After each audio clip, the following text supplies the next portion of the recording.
Flesh for Frankenstein, also known as Andy Warhol's Frankenstein, came out in 1973, the same year as Blackenstein.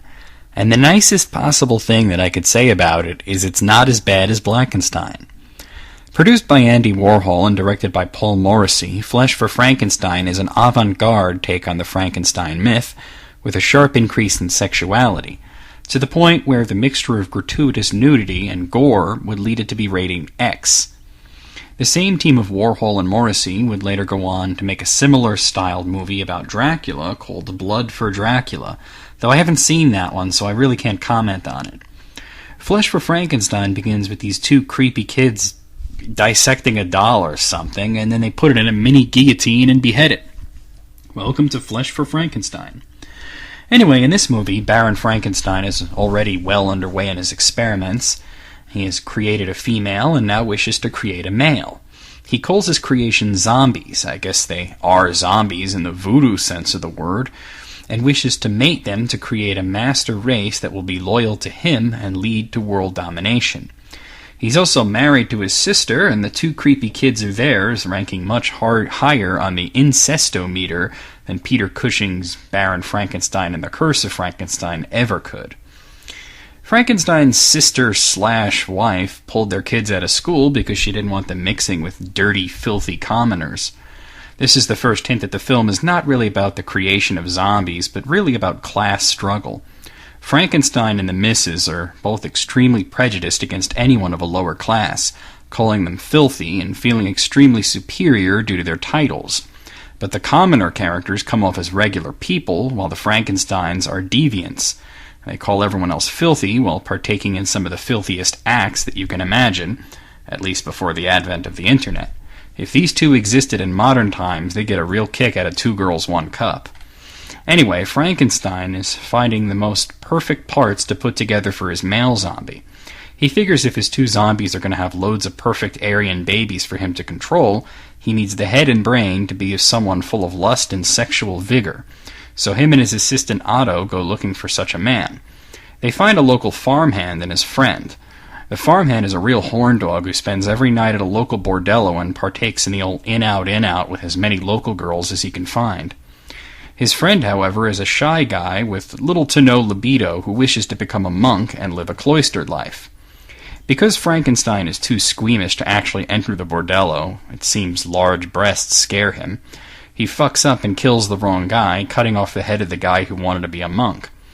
The farmer comes to find the friend dead and just buries him on the side of the road instead of, maybe going to the local authorities? Anyway, Mrs. Frankenstein had been catching him having sex all over the place previously, and for all her ministrations and scoldings, she really just wants his cock. So she pretty much makes him her new servant and sexual slave. While they fuck every night, her brother/husband watches secretly, and then he goes into his laboratory and violates the corpses there by making love to their surgical incisions. I swear, I am not making this up.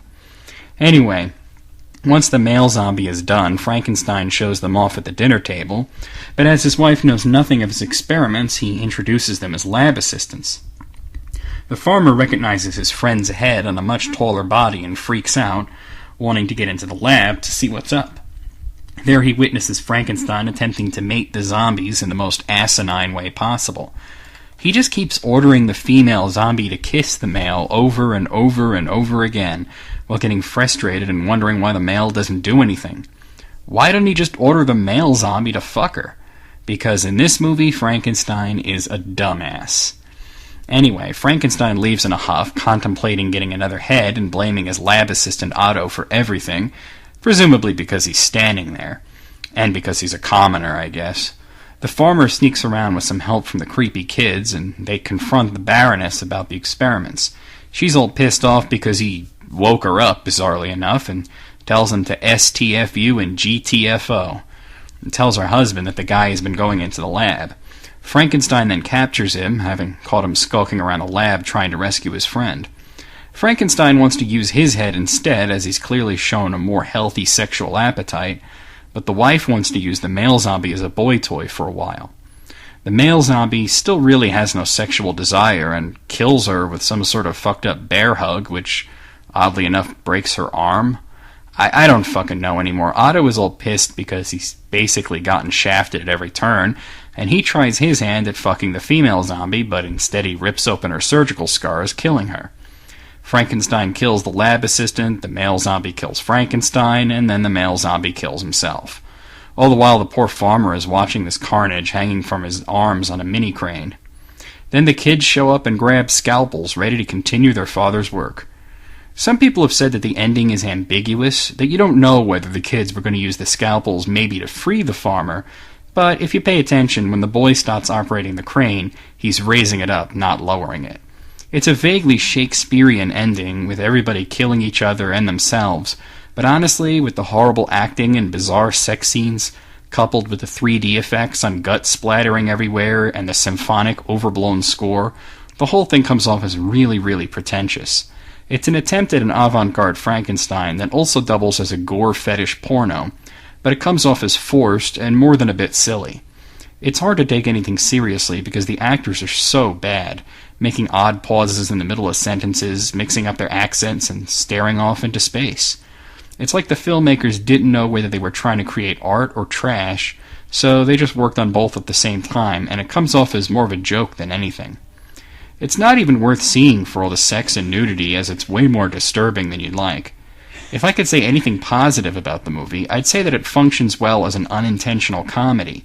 Probably the funniest scene is when Frankenstein is boning the female zombie's incision, and Otto is just standing there looking stupid. Frankenstein yells at him not to watch and calls him a filthy pervert. While he's standing there cock deep in a corpse's abdomen, it's so fucking ass backwards that you can't help but laugh. I know that Warhol was trying to make a point about entitlement and privilege, but it just comes off so ham-handed, like some idiot ranting about how all white people are evil on LiveJournal. Well, at least it's quite a few steps above Blackenstein, and if you're looking for blood and gore, the effects are pretty damn good, and it can be watched in 3D. So, if you're looking for a hokey gore fest with some tits and ass, the movie does serve that up. You just wish it wasn't trying to be more than it is. I give Flesh for Frankenstein a 3 out of a possible 10.